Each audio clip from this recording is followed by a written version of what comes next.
إن الحمد لله نحمده ونستعينه ونعوذ بك من شرور أنفسنا ومن سيئات أعمالنا من يهد الله فلا مضل له ومن يضلل فلا هادي له وأشهد أن لا إله إلا الله وحده لا شريك له وأشهد أن محمدا عبده ورسوله أما بعد يا أيها الذين آمنوا اتقوا الله حق تقاته ولا تموتن إلا وأنتم مسلمون. I bear witness there's no one worthy of worship except Allah subhanahu wa ta'ala, and Muhammad sallallahu alayhi wa sallam is the last and final messenger. There be no messengers after him, and we send our blessings and salutations upon Sahaba radiallahu ta'ala ajma'een. Wallahi, my brothers and sisters, as I always say, if it wasn't for the Sahaba, me and you wouldn't have enjoyed this religion. And their hard work and their effort is what we have today, and we sit down today and worship Allah subhanahu wa ta'ala. So, just a very quick recap. I don't see any snakes or frogs or Krispy Kremes or anything like that. I think the crowds are down as well because it's Eid. People can only listen to one khutbah a day, and so they've already heard the afternoon one, and they've got another one. So I really thank the guys who've come for the second speech. This is like overdose on the same day. But mashallah, we've had a great crowd coming for a long time.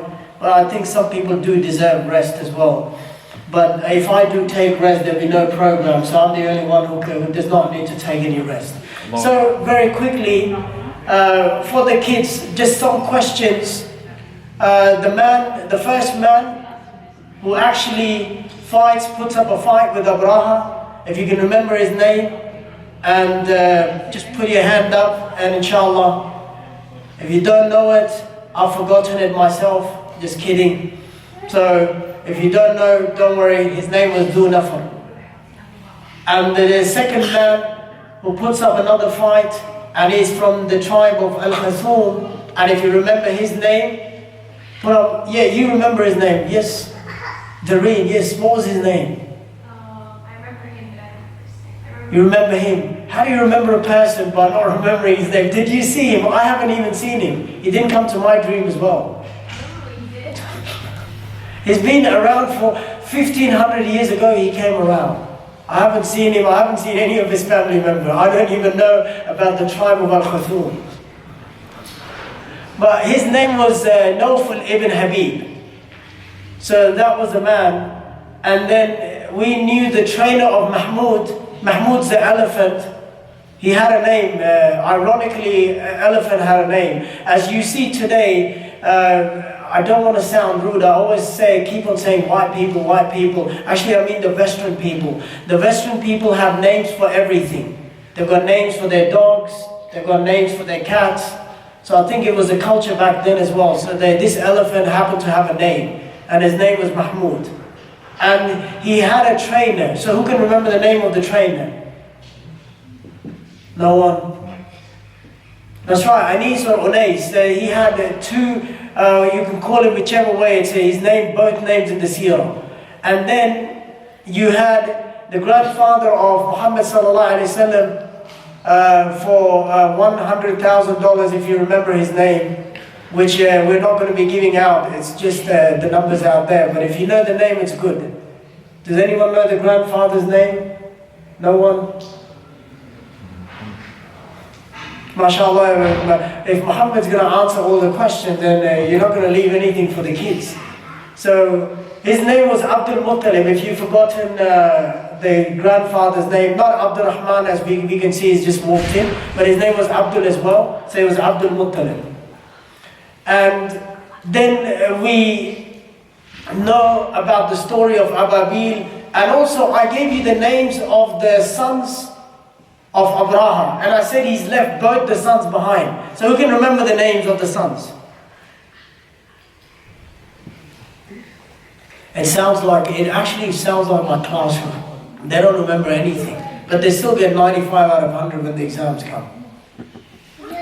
Alhamdulillah. So the first one was Yaqsoom, and the other one was Masruq.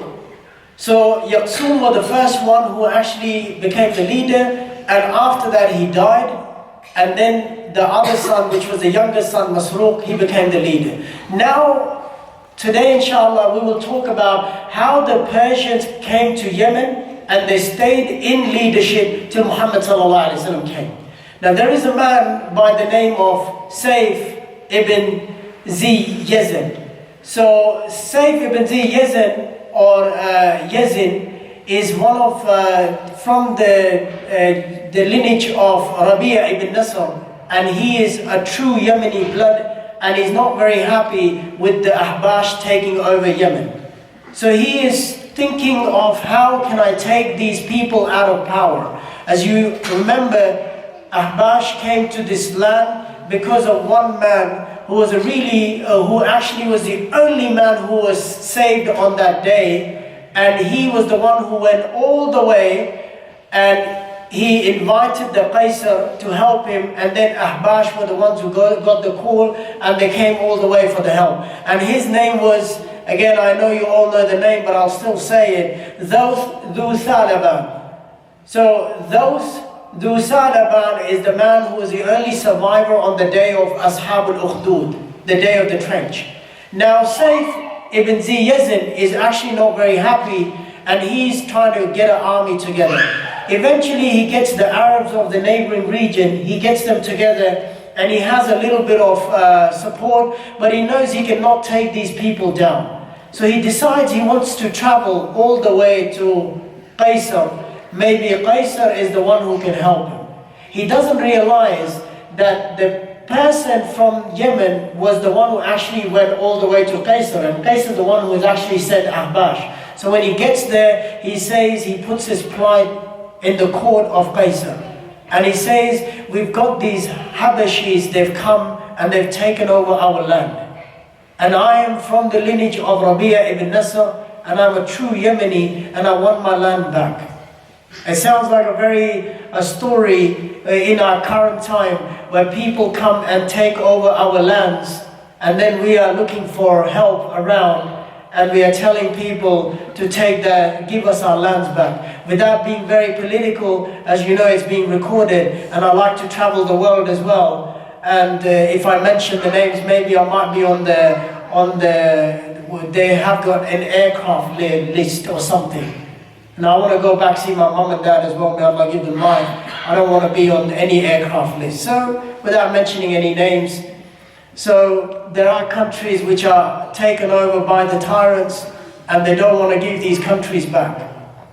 So, having said that, when Qaisar hears the plight, he laughs and he says, I am the one who actually sent the Habashis to help your people. Now you want me to send an army with you and take them out? He tells them, on your bike. So the guys who don't understand on your bike, it's a very common, a term that is used in England, and it actually means to GL. I mean, I don't want to say what it really means. It actually means to just go away, in simple words. So he just tells them to go away.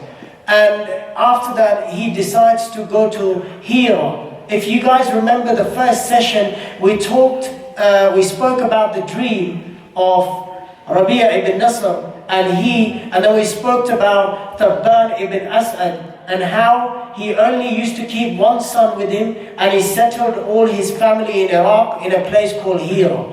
And this is where he actually is going to ask help from one of his own Yemeni king, who's become a king now, and he's from Yemen. His name is Nu'man ibn Munzir, and he's the king of Iraq, this small area in Hira, and he's a king over there. So he makes his way all the way to Hira, and he wants to ask his help. When Nu'man hears his plight, he wants to help him. He says, you are from my family, and I would love to help you, but to be honest, we cannot take this army down. The Ethiopians are very strong, and if we went and if we had a little bit of army we put up, we are only going for a suicide mission. But he says, I've got a plan. I can take you to Qisra, and Qisra is the superpower. It is the most strongest nation on the planet at the moment. And I am sure Qisra will hear your plight, and they always have something against the Christians and the Qaisar, and they will definitely come to help you.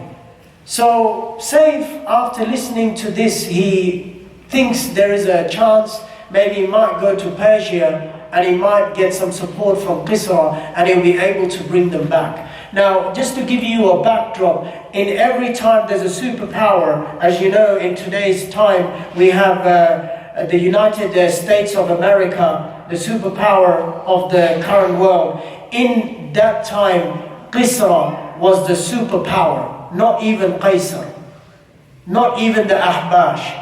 Qisra, the Persian army, was the strongest, and the leader of Qisra was known as Shahanshah. I mean, this is not an Arabic word. Well, basically what it means in Arabic, Malikul Muluk. So he was the leader of all the kings. And so Qisra was considered to be the leader. And we spoke about the title. So this is, the king has a different name, as we said, that in pharaohs, which were in Egypt, they had different names. And Ramsey, the one, the second, the third, wakada, fulan, wa fulan, whatever their names were. But in order to keep it simple, this was Qisra, and he was the superpower, and he was the leader of the whole world at that time. So the time came after staying with Nu'man ibn Munzir.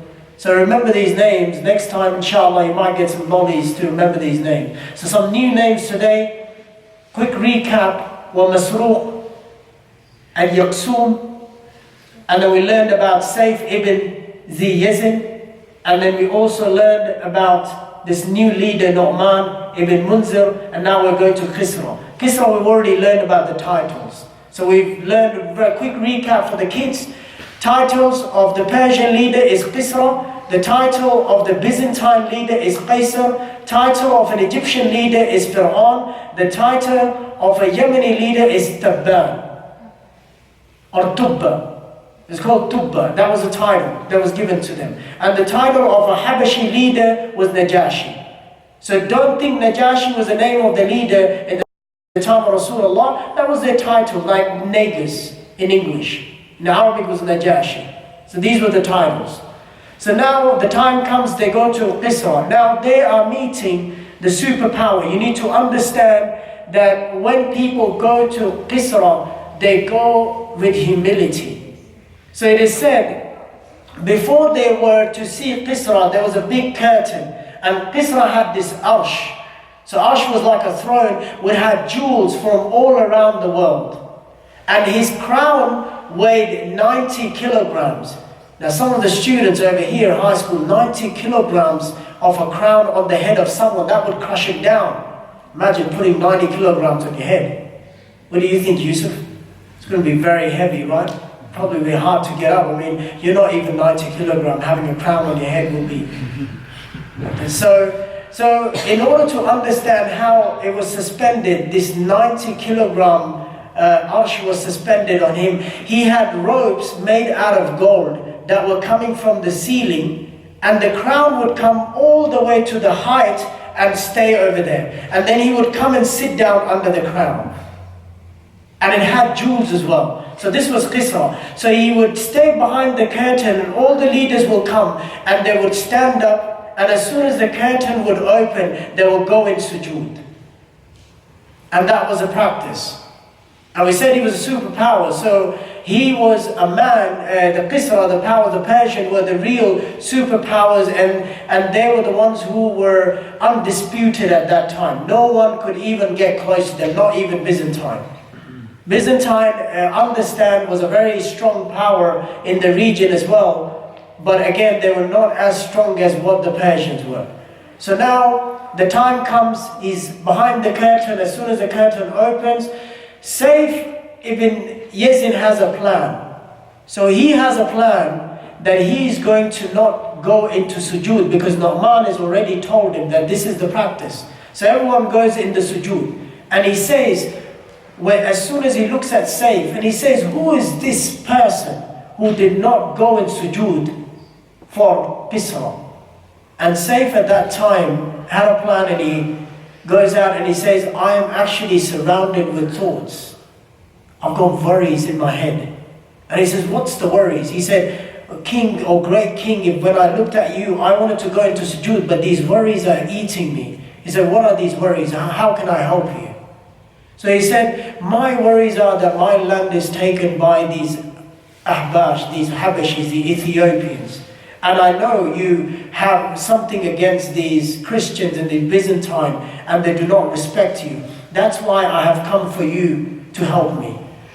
And Bisra actually feels very proud that this guy has come to her, ask for help. And he says, I have to consult with my advisors, and before I do that, I cannot tell you yes or no if I'm going to help.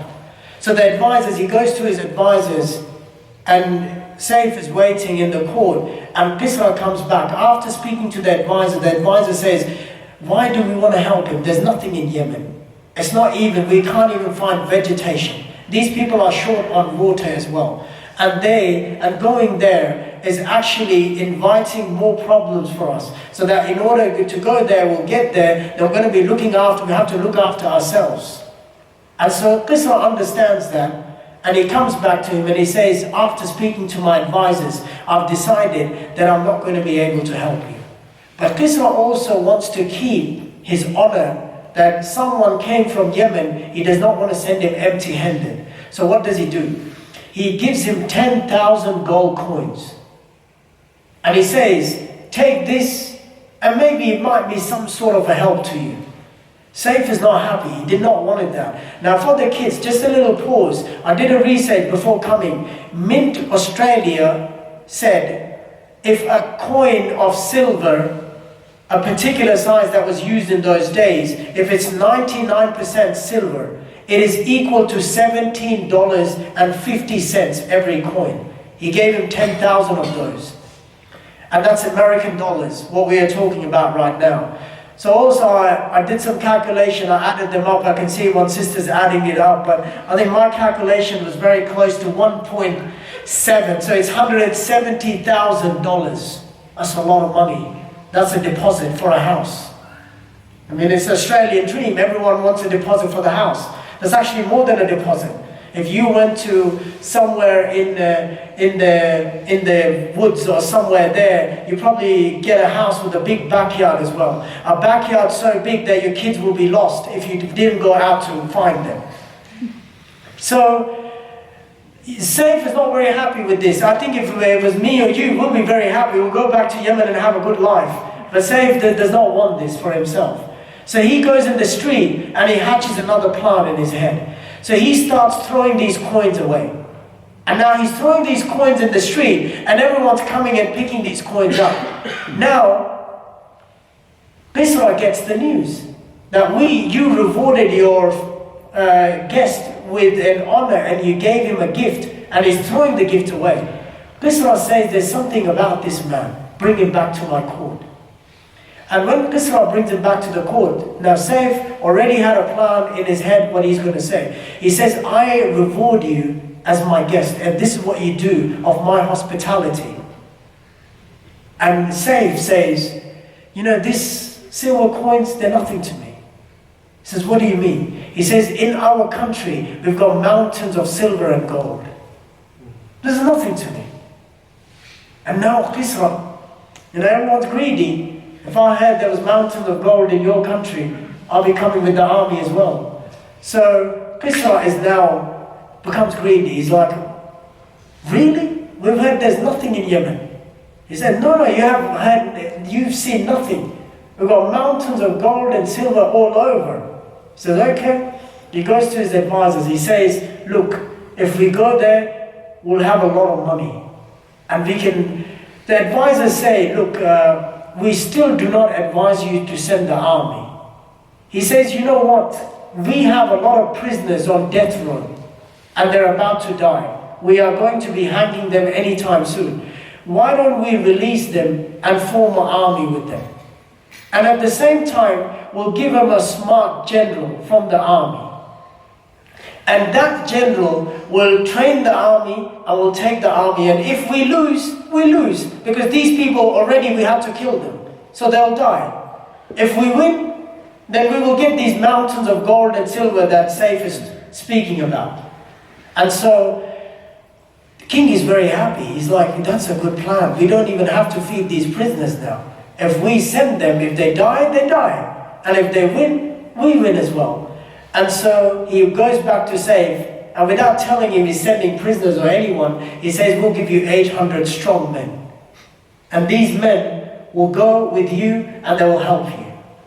And Saif is over the moon because remember when I started today and I told you, he had some Arabs around the region who had already told that they will come and help. But they did not have enough army to go and to deal with these Habashis. Remember when the Habashis came to Yemen, they came with 70,000 strong men. And they were sent by Najashi under the leadership of, not Abraha, what was his name? It was not Abraha. Abraha was the general of that. He was the sub-commander. He was actually the commander, not the real general of the army. Who was the general of that army? MashaAllah, we all say, we are Muslims. We've actually, by keeping quiet, it's like, the hadith of Rasulullah. وَمَنْ كَانَ يُؤْمِنْ بِاللَّهِ وَالْيَوْمِ الْآخِرِ فَلْيَقُلْ خَيْرًا أَوْ يَصْمُتْ. So we're not going to say anything good, we're going to be quiet then. Alhamdulillah, that's good, we're following the hadith of Rasulullah sallallahu alayhi wa sallam. So yes, his name was Ariyat. Ariyat was that man who was the leader of the army. And we know how Abraha wanted to save his people and he killed Ariyat. So now very quickly, he goes back and he took to destroy Kaaba, out of 70,000 men, he took 20,000 men on that day.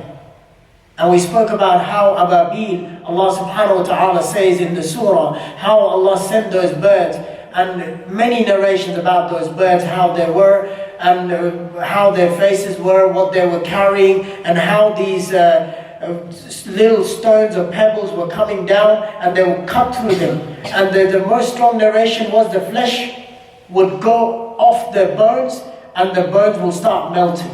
And we said that they would be like, the Quran mentions that it was like as if the cow when it chews on the grass, and the thing that they spit out, like the straw that they spit out, that was how the humans were.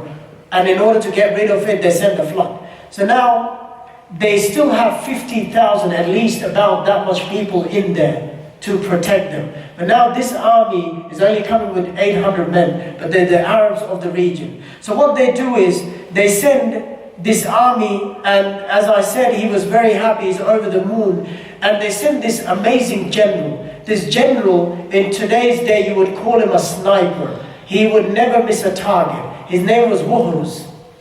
Wuhruz was sent the general of the army, and he was a trained general. So they only sacrificed one special man with 800 prisoners with Saif. Saif's over the moon, and they so they travel all the way from Euphrates, and you all know that this is one of the rivers of Jannah, that when Allah subhanahu wa ta'ala talks about Furat and Nile, which is Nile in your country, most of we have, mashallah, a lot of people from Egypt, and you have a river from Jannah. May Allah take me to Egypt, at least I can see that how the river looks like. So, and if I come, I know there's so many people to give me hospitality in Egypt. I'd love to live in Cairo. Cairo's on my list. If you're from Alexandria, I'll take that as well, as hospitality. So, having said that, where they get there from Euphrates, and they're coming, and they come to Red Sea, and you all know Red Sea. Red Sea is your favorite sea, that's on the other side of Saudi. So if you want to come to Saudi, you have to jump over the Red Sea, and you get into Saudi. So they come from Red Sea, and they get to the port of Aden, which is in Yemen. And when they get there, now Masruq already knew that the army is coming. So his spies already had told him that Saif has left the city and he's gone to collect people, and he also finds out from the spies that they've got an army which is already coming. So they prepare as well. So as soon as Wuhruz arrives and the Arabs, they gather and they're ready to fight. As soon as Buhruz arrives, Buhruz says, show me who's the leader. And he says, that man on the elephant that you see is the leader. And he says to Saif, when that man gets off the elephant, let me know. And so Masruq is wearing a ruby. And if you guys have seen these old movies, these kings used to wear jewelry and all that kind of stuff. So he would wear a ruby right in the middle of the head, and it was like a crown to him. So this is how Buhruz knows now this is the leader, and he keeps an eye on him. And so as soon as the fight is going on and it's getting more heated up, and as in the midst of that, Masruq gets off the elephant and he sits on a horse. And Saif says he's off the elephant. He says when he's off the horse, then let me know. And so, again, the fight's going on, and he gets off the horse and he sits on a donkey now. And at this point, Buhruz aims from far distance. And this is, remember, these kings loved their lives. They were not the kings who were in the front of the battle. They were the ones who were at the back of the battle. So he shoots an arrow from quite a distance, and it goes through the ruby, all through the head, and comes out from the other side. And that's the end of Masruq. And now the army has been overtaken. As you know, the wars back in the days, if the leader was dead, they had no one to fight, and that's how they take over the city. And now this is something very special that happens to Saif. And if you guys know any Yemenis, they will tell you there is a famous statement in Yemen. It's called Al-Aqad Zi Yazin.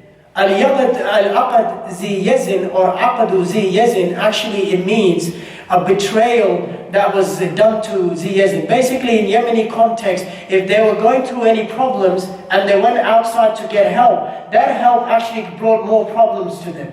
And so that's why it is commonly known that whenever they go out for help and it becomes more problem, then they call it Al-Aqdu Zi Yazin. So this is what happened. As soon as Buhruz killed him, he says, thank you very much, Saif said, for giving me my country back. He said, who's giving you your country back? We have already sent a messenger, and Qisra is sending a big army and a new king to take over Yemen now. And Saif is heartbroken. He said, I went all the way to Qisra for help, and now I've won, and they're telling me they send another army. And this is what happens now. Saif stays in the kingdom of Qisra. As you know, the Persians are fire worshippers, and they brought a new religion to Yemen, and that's how they took power. Now, in that midst, they had a lot of changes of king. One of the kings that came after Buhruz had taken over, his name was Murzaban. Murzaban was considered to be a decent king. He was there for a little bit of time, he died, and then came Taybujan, and Taybujan was a tyrant, and there were some problems with him and Qisra, and he changed him, and then he brought Al-Ba'zan, or Ba'dan, or Ba'zan. This is the king that was in the time of Rasulullah. Now I want to fast forward a little bit, and I will stop over there inshallah, and I want to bring Rasulullah sallallahu alaihi wasallam in the picture now. Now some of you must be thinking that why am I talking about Rasulullah sallallahu alaihi wasallam? He's not even born in the Seerah yet. And just to let you know, he's not going to be born in the Seerah for another 2 more episodes. Because the next episode will speak about Quraysh and Qusay ibn Kilab, the great-great-grandfather of Rasulullah, how he came into power over the Khuza'a, and he was from Jurhum. And that's what we're going to talk about. Now very quickly, in the time of Ba'zan, Rasulullah sallallahu alaihi wasallam, in the 6th year of Hijrah, when he got in power after Sulh al-Hudaybiyah, when the Arabs allowed him to preach the religion, he sent a lot of letters to a lot of people. In that, he also sent a letter to Qisra. Qisra at that time, we know from the Seerah, and this is authentic Seerah, his name was Parvez. So he was a leader, and when he sends a letter, he sends Abdullah ibn Udayfa radiallahu anhu with a letter to the Qisra of Persia. And when he sends him the letter, when the letter starts, it starts with Bismillahir Rahmanir Rahim. And as soon as he hears Bismillahir Rahmanir Rahim, and some narration says it starts, I'm the messenger of Allah, and then it addressing to the king, to the Kisra. As soon as he hears the first word, he tears the letter. He rips it and he throws it away. And he threatens to kill Abdullah ibn Hudayfa radiallahu anhu as well. But he lets him go. One of the narration, which is a da'if narration, they say he kills the messenger. Abdullah ibn Hudayfa does not die. He goes back to tell Rasulullah what's happened. So when he rips the letter, he says, how can you name someone before my name? This is what Kisra says. How do you say someone else's name before my name? If you've come to talk to me, you should start with my name. And he gets very angry. And it was never done in the past. No one ever showed such arrogance. And so when he comes back, and Rasulullah sallallahu alaihi wasallam really gets angry, and he says this famous statement, لَقَدْ مَزَّقَ رِسَالَةً مَزَّقَ اللَّهُ مُلْكًا, that you are the one who tore the risala, or the letter that was sent by Muhammad sallallahu alaihi wasallam. مَزَّقَ اللَّهُ مُلْكًا, that Allah will tear your kingdom apart. And this is what happens now. This is why I want to show you the miracle of Rasulullah sallallahu alaihi wasallam. What's happened now? So Kisra is very angry. Kisra sends a letter to Ba'zan, and he sends to Ba'zan, he says that send 2 people, strong people, and tell them to arrest Muhammad from Medina and bring him to me, because I want to teach him a lesson. And now, Ba'zan, when he gets this message, to understand the journey from Persia to Yemen is 1 month long, at least 1 month. We don't have any planes, we don't have any Ferraris or Lamborghinis, anything like that. We've got donkeys, camels, horses. That's the only means we have. The other thing, if I believe I can fly, if you can fly, you can fly. That's the other thing you can do.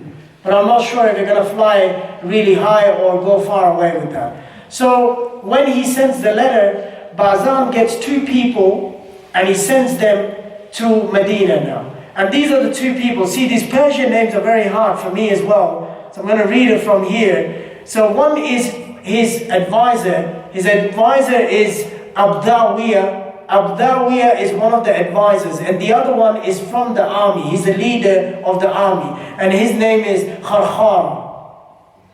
Kharkhara is the leader of the army, and Abdawiyah or Abdawiyah is the advisor. So he sends these 2 people. And when they get to Ta'if, these people have really long moustache.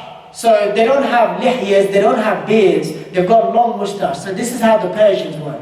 So when they get there, people know this is how Persians look, and so they tell them, we know who you're looking for. This man, this sahir, this magician that you're looking for, he lives in Medina, and we can tell you where Medina is. So they eventually get to Medina. When they get to Medina, Rasulullah sallallahu alaihi wasallam, they approach him and they say, who are you? Are you Muhammad sallallahu alaihi wasallam? Don't be bakhil. When you hear the name of Rasulullah, always say sallallahu alaihi wasallam. So when he hears, he says, who are you? He says, you are the one who sent a letter and you degraded our king, and we have come by the order, the command of Kisra to take you down and to take you with us so that Kisra can punish you. And Rasulullah sallallahu alaihi wasallam looks at them and he changes the conversation. He says, who told you to shave your beards and to have long mustache? He said, they say our Lord tells us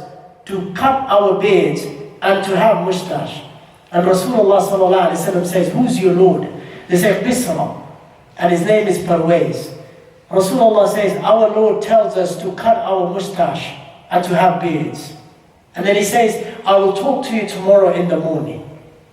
And so they understand, they go, because he has a very striking personality. So they listen to him, they think he will come with them in the morning with them. As soon as the morning comes, Rasulullah sallallahu alaihi wasallam says this amazing statement, إِنَّ اللَّهَ قَدْ قَتَلَ قِسْرَ اللَّيْلَ مَعْدِيًا, that Allah subhanahu wa ta'ala has killed, as soon as he sees these 2 people, that killed Kisra last night. And these people are like, how do you say that? How can you say that? You live 1 month away from Persia, from Khurasan, and you're telling me that Kisra has died? These 2 people are amazed. It's like, yes, I'm telling you, Kisra has died, go check yourself. And these people go back to Yemen, and they say this man was unusual. And they get to Yemen, and by the time they get to Yemen, they've already passed 4 or 5 days already in the journey. And they come over there, and the messenger has already left from Khurasan to come to Yemen to let them know that Kisra has already died. And now, this is amazing. So, as soon as Bazan hears this, Bazan says, if the man is saying what he said is true, then he is truly someone that we should respect. But, sorry, one thing I missed. Rasulullah, before he sends them, he also says to them, go tell Bazan, if he believes in Allah subhanahu wa ta'ala, and if he becomes a Muslim, when we have the kingdom of Yemen, I will let him stay the king of Yemen. And subhanAllah, Rasulullah sallallahu alayhi wa sallam says this statement, and as soon as they get there, they get this messenger come. As soon as they hear that Kisra has died, last night his son killed him in order to come in power, they Aslam straight away. All three of them say, Ashhadu an la ilaha illallah wa ashhadu anna Muhammadan Rasulullah. And this is the power. Now I want to give you something that happened in the class today. I teach year 7. One of the girls, I told her the hadith of Rasulullah sallallahu alaihi wasallam, not to put anyone down. We live in a time where we have these, people, astray people like Rashad Khalifa, which happens to be from Egypt. This man brought a new message which was the Quraniyun, and he was the one who rejected the hadith. So this student of mine said to me that I asked my dad, and no exaggeration, I asked my dad, where is it says in the Quran to eat with the left hand, or no, eat with the right hand? And I said, this says in the hadith of Rasulullah sallallahu alaihi wasallam. And then after, because I knew, and sometimes you have to be sensitive with these kids as well. After that, after a little while, she said, I'll be fasting tomorrow for Arafah. And I smiled and I said, where does it say in the Quran to fast for Arafah? And she looked at me. And all the kids said, roasted to her. And I said, it's not about roasted, I'm just asking you a question. Where does it say to fast for Arafah in the Quran? So we have this dalal, we have this astray narrative, which people will always bring Quran. And let me give you some ayahs from Quran. Amazing. وَمَا يَنْتِقُ عَنِ الْهَوَىٰ. This is Surah Najm. Everyone knows this surah. Allah subhanahu wa ta'ala is saying, this man does not say anything from his desires. Who's this man? This man is Muhammad sallallahu alayhi wa sallam. إِنْ هُوَ إِلَّا وَحْيٌ يُوحَى. Whatever he says, Allah subhanahu wa ta'ala tells him. Whatever he's telling you, Allah is telling you. Sahih al-Bukhari, Allah told him. Sahih al-Muslim, Allah told him. Tirmidhi, Allah told him. Ibn Majah, Allah told him. Abi Dawood, Allah told him. An-Nisa'i, Allah told him. Ibn Hibban, Allah told him. Everything that you read from the hadith of Rasulullah sallallahu alayhi wa sallam, قال الله وقال رسول الله صلى الله عليه وسلم صدقت. Whatever they are saying, it's the truth. So we should teach our kids, the ulama, and just to give you one example, it's a time for Hajj, as you know. Not everyone over here will love to go for Hajj. There was one Imam who was always scared to leave Medina, and that was none other than Imam Malik. Imam Malik didn't want to leave Medina. He only did few Hajj in his lifetime, less than even 5. Why? Because he loved Medina so much that he wanted to die in Medina. He had a fear if he left Medina, then if he died outside Medina, he would not be able to be with Rasulullah sallallahu alaihi wasallam.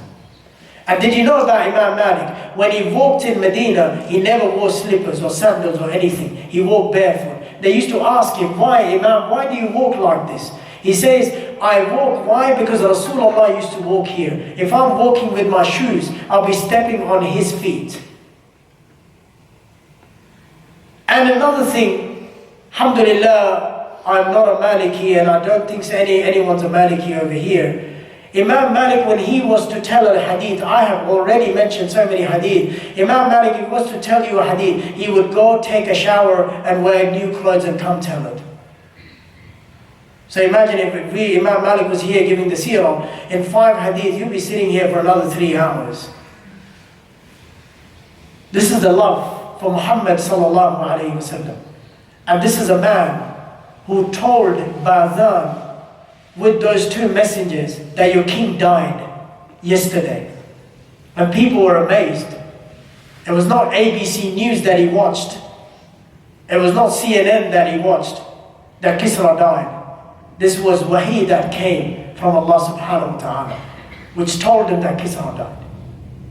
And so whenever people say that, where does it say in the Quran? Then tell them, remind them Surah Najm says, this is where it says in the Quran.